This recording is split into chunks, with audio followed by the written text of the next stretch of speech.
صباح الفل. ايام ما كنت داخل ثانوي كان بيخيرونا الماده التانية اللي بعد الانجليش ايه، اللغه الاجنبيه التانية يعني. كانوا بيخيرونا ما بين الفرنساوي والالماني، ما كانش لسه في بقى الاسباني والايطالي والحاجات دي. فانا كنت اخترت الالماني لان ما كنتش حابب قوي حته الايه المياعه اللي في الفرنساوي دي، ما كانتش واكله معايا قوي يعني.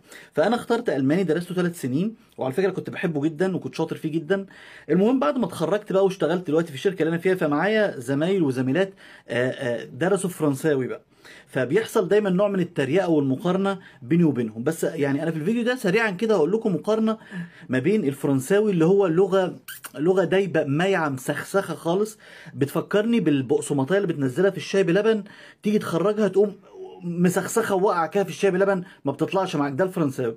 الالماني بقى معظمه شنخ وخيت فاهم؟ فهو يعتبر طارد للبلغم، يعني ما تاخدش دواء للشعب الهوائيه. لو عندك بلغم اقعد اتكلم الماني هتلاقي صدرك نضف تماما، بس هتخرم وش اللي قدامك يعني. فهي لغه شويه ايه، عنيفه في نطقها شويه يعني. على سبيل المثال للحصر، مثلا عندك في الفرنش، في الفرنساوي بيقول لك ايه، بونجور، صباح الخير. بص بص، بونجور، تحس ان انت عايز تبوسه من بقه، يعني البق اللي بيقول بونجور ده لازم يتباس.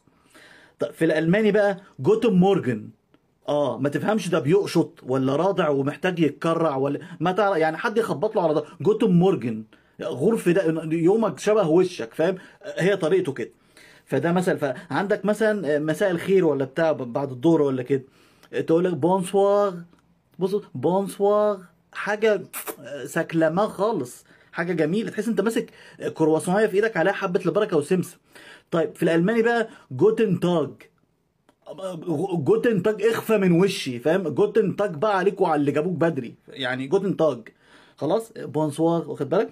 بالليل بقى تصبح على خير، تقول لك ايه بالفرنساوي؟ بونوي، بونوي، امبالي، فاهمني؟ حاجه كده بونوي. بص بص، بونوي، انت نمت خلاص، نمت وبتحلم بقى احلام جميله. بالالماني جودن نخت، اياكش تنام ما تصحى، فاهم؟ كده ترجمتها. جوتن اخفى من وش، اتخمد يالا نامت عليك حيطه، دي جوتن نخت. بالالماني نخ، يعني ما تقولهاش لابنك، يعني ما تقربش وشك من ابنك، او انك ممكن تطلع بلغم عليه وانت بتقول له جوتن نخت دي، فهو مش هيفهمك. خلاص. عندك مثلا اكسكيوز مي، مثلا عن اذنك، في الفرنساوي مثلا اللي هي ايه، اكسكيوزي موا، اكسكيوزي موا. بص بص لازم كده، بقسماطيه بتقع مش قادر.